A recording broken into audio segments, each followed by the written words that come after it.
મુખ્યમંત્રીની ટકોર બાદ પણ વડોદરાના વહીવટદારો સુધરવાનું નામ નથી લઈ રહ્યા।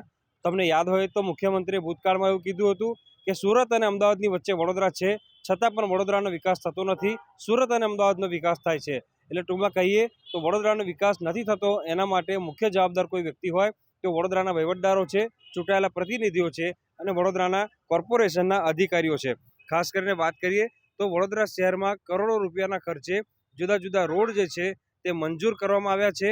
એ રોડ બનાવવાના વર્ક ઓર્ડર પણ નીકળી ગયા છે, પરંતુ હજી સુધી રોડ જે છે તેના કામ શરૂ કરવામાં નથી આવ્યા। વડોદરાના વહીવટદારોનું એવું આયોજન છે કે આગામી સમયમાં જ્યારે કોર્પોરેશનની ચૂંટણી યોજાવાની છે ત્યારે ચૂંટણીની આગળ આ જે રોડ છે તેના કામો શરૂ કરાશે, જેનાથી નાગરિકોની આંખોમાં ધૂળ ઝોકી શકાય અને નાગરિકોને બતાવી શકાય કે વડોદરા મહાનગરપાલિકા સાચા અર્થમાં પ્રજાના હિતમાં કામ કરી રહી છે।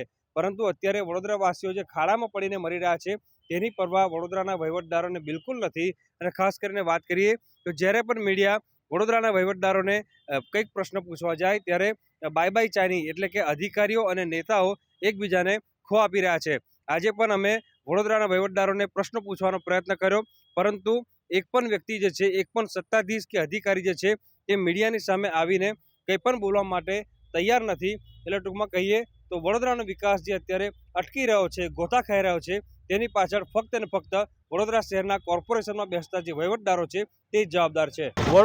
ખડોદરા એક બાજુ બની ગયું છે, જ્યારે બીજી બાજુ વડોદરા શહેરમાં 62 કરોડના ખર્ચે 32 રોડ બનાવવા માટે વર્ક ઓર્ડર અપાઈ ગયો છે, પરંતુ ક્યાંક કોઈ નેતાની રાહ જોતા હોય અથવા તો ક્યાંક ચૂંટણીની તારીખો જાહેર થાય ત્યારે આ રોડ બનાવવાની ક્યાંક કમિશનરની મંજૂરી લાગી રહ્યું છે। બીજી બાજુ જોવા જઈએ તો વડોદરા શહેરની જનતા જ્યારે વેરો ભરતી હોય તો વેરાનું વળતર આપવાનું છે, એટલે કે વડોદરા ખડોદરા બની ગયું છે તો લખોટી ગગડે તેવા રોડ બનાવવાના છે।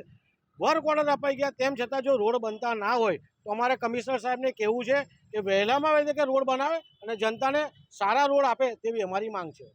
જે રીતે જોવા જઈએ કે ચૂંટણીઓ આવતી હોય ત્યારે તમામ રોડ રસ્તા કામો ફટાફટ થતા હોય છે ચૂંટણીઓની આગળ, એટલે ક્યાંક મતદારોને રીઝવવાનો પ્રયત્ન આ વડોદરા મહાનગરપાલિકાના સત્તાધીશો અને અધિકારીઓ કરી રહ્યા છે તેવું અહીંયા દેખાઈ રહ્યું છે। વડોદરા શહેર સૌથી પાછળ રહી ગયું છે, એનું મુખ્ય કારણ એક જ છે કે નેતાઓમાં દમ નથી અને નેતાઓ 4 વર્ષ સુધી સૂતા હતા। હવે જ્યારે ઇલેક્શન આવ્યું એટલે પ્રજાને રીઝવવા માટેનું આ એક ષડયંત્ર રચ્યું છે।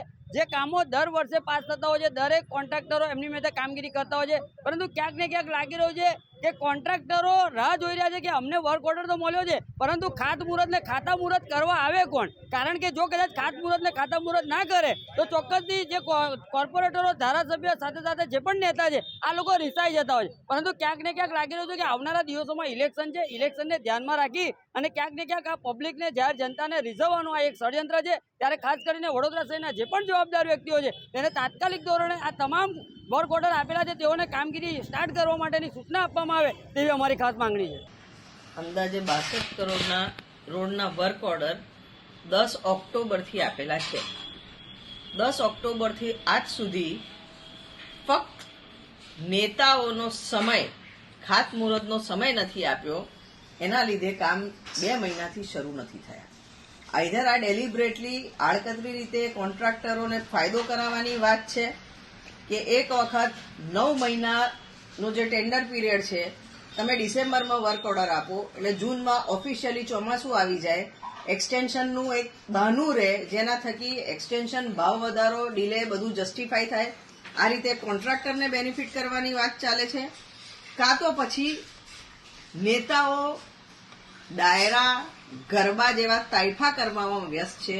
નાગરિકો 32 રોડ અગત્યના રોડ છે, જેમ કે ફતેગંજવાળો રોડ છે, જ્યાં લોકો હેરાન થાય છે, એક્સિડન્ટ થાય છે, ડિમાન્ડ કરે છે નાગરિકો, તેમ છતાં એ રોડ નથી થતા અને 2 મહિના સુધી ખાલી ખાતમુહૂર્તનો ટાઈમ ના હોય એ રીતનું જે આખું ઉપજાવી કાઢેલું છે એનો અમે સખ્ત વિરોધ કરીએ છીએ। અમારી ડિમાન્ડ છે કે તાત્કાલિક આ રોડના કામ શરૂ થાય અને 6 મહિનામાં ચોમાસા પહેલા તમામ રોડના કામ પૂર્ણ થાય એ એન્શ્યોર કરવામાં આવે।